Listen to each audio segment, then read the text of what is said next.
Hi, everybody. Want to make sure I have my own copy here to show you because before we get into this, I want you to know I have a whole box of these books still in my parents' house um, that I found a couple of weeks ago that I'm so excited to dive into this summer. Welcome to Talking Books with Tanisha.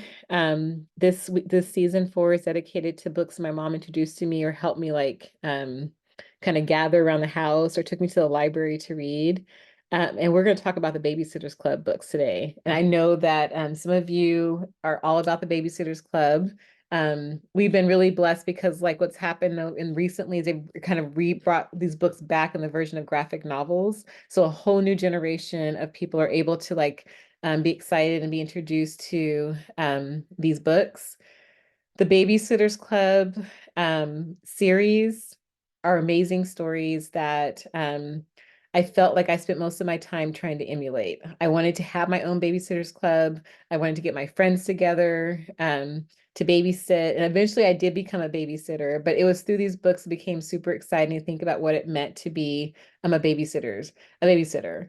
Um, the Babysitters Club, how can I summarize it? It's like five friends, all very different. You have Christy, you have Mary Ann, you have Stacy, you have Claudia.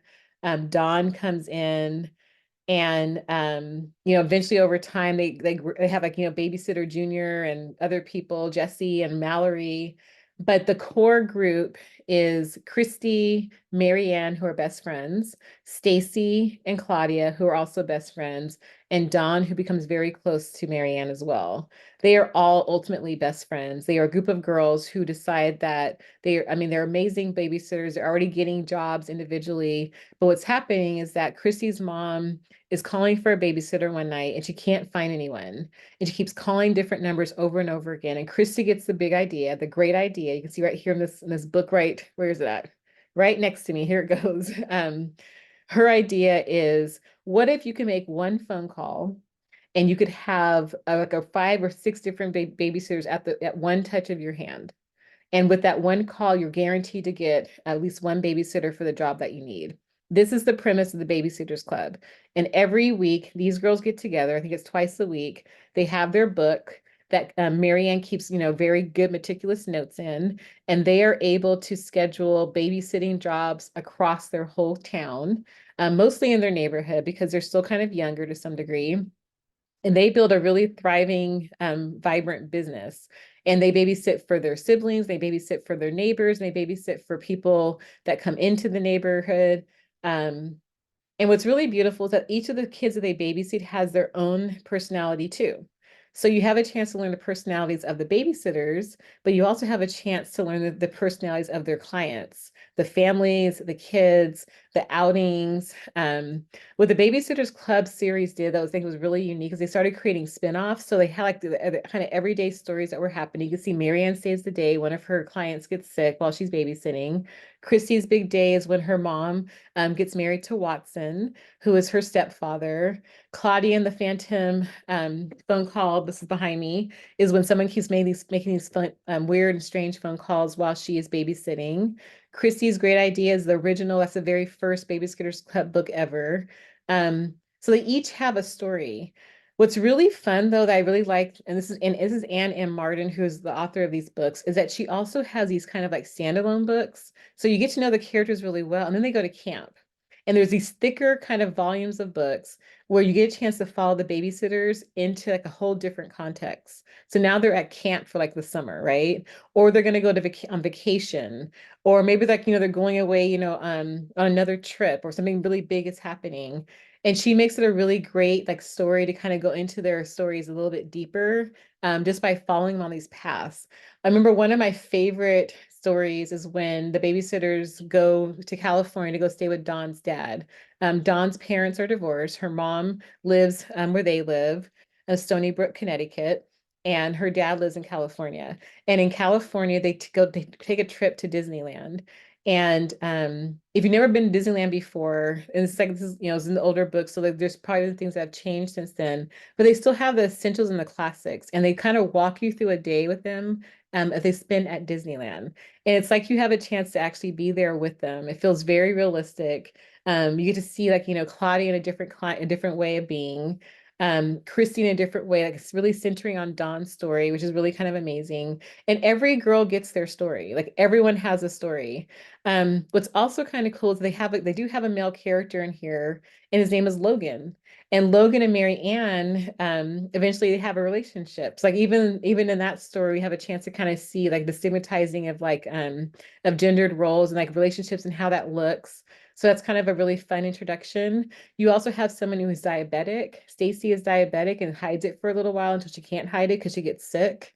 Claudia is not a very strong student. You see her kind of struggling with that because her sister is literally a genius. So what it means for her to kind of be compared like that. Christy is what you consider, they call like a tomboy, very sports and athletic, and kind of what it means for her to kind of think about, her identity in that kind of way. Mary Ann is a father who is very like protective and kind of shelters her. And you see her kind of trying to break away from that. They all have stories. Dawn is like this California girl who's transported into Connecticut where her mom grew up, but she doesn't really have any friends or any connections. And how she get adapted to that.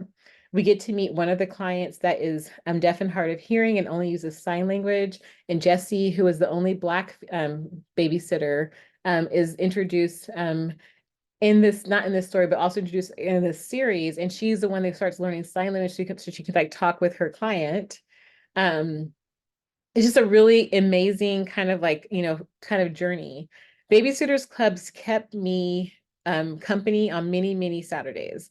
These are the books, along with Sweet Valley High, that I would get by, the three or the fours or the fives and put them in my little bag. And I would leave the library and I would sit down as soon as I got home onto the couch and I would go through my books. And this was like when a time where I could like read 3 or 4 or 5 books, like probably like in a weekend, if not a day, just kind of going through the stories so quickly because there was always another story to wait for. And I remember the days where I actually waited for like the debut of these books to come out for the next story to be told. Um, the Babysitters Club is, like I said, is back again. It's in graphic novel form. Many kids are reintroduced to these stories. They do a really fabulous job of staying current and staying relevant. They have made a movie, they've made a TV show on Netflix. Like there's been lots of different ways in which this story has continued. I love these books. They helped me become a better babysitter, actually, because once I was 11 when I started reading these books. I was 13 when I started babysitting, and I knew a lot just from like reading them. Like I really did. I took my CPR, my first aid class. I knew how to make babysitters. They called them um, oh, I just forgot. They call them like they had these kits, these kid kits, what they call them, the kid kits. And in the kid kits were all the games and activities and things to do with kids to make sure they weren't getting bored. I made my kid kit. I had a kid kit. I had lots of different things that I did based on the Babysitters Club books. So they were amazing stories and it was really great characters, but they also taught really good lessons around taking care of kids, taking care of yourself, dealing with your friendships and your relationships, and being really smart about what it meant to be a young entrepreneur. So I'm so excited to be able to share these with you. I hope that you will find a couple of these books and reread them for yourself. If you haven't read them before, find a book that might be interesting to you. Christy's Great Idea is a really great intro because it talks about kind of the beginning. But really, you can literally pick any of these books up and they tell you a little bit about the character. So you're never kind of lost. You always like you kind of know who you're talking about. And if you have a young person in your life, I mean, young in any way you describe that, introduce them to the Babysitters Club. It's a really great story. It's fun. It's engaging. Like I said, it stays current and relevant. Um, and there's ways in which I think that people can learn lessons from the ways our authors introduce those stories.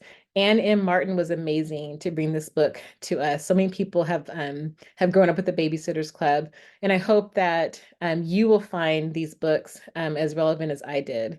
My mom is the one who took me to the library to get these books every time. After a while, they start selling them in like in kind of kits and sets. I think it was at Costco they sold them for a long time, and she would go and she would get me kind of a set of books. So I started keeping them. I like to have my books with me, and that's why I still have so many of these books now. So thank you again for introducing me to these books, Mommy, and thank you so much for tuning in and everyone being here. There are lots of places and lots of places you can get books. There are lots of places that have like older books where you can kind of get the originals, like, and find them. Please find a small bookstore. Ask them to order these books for you. Let's get back to our neighborhood bookstores. Um, And let's think about ways we can share books. Once you have a book, pass it on to someone else so they can have a book too. Thank you so much for joining. If you like what you're hearing, please click like and subscribe. Really quick ways to talk about books that are great, entertaining, positive, and encouraging. Short enough for you to get a little bit of a tidbit, but quick enough, hopefully, that you'll be able to share the word with other people and still get excited. I'm so glad that you joined me today. Share it out, keep reading, have a great day. And most of all, introduce books to other people. Share with me what books you're reading. Put comments into the bottom of this. Make sure that other people know that books are thriving and important, and you can pass a whole legacy down with a story. So what story are you going to tell? Thanks for being here. Talking Books with Tanisha. Until next time.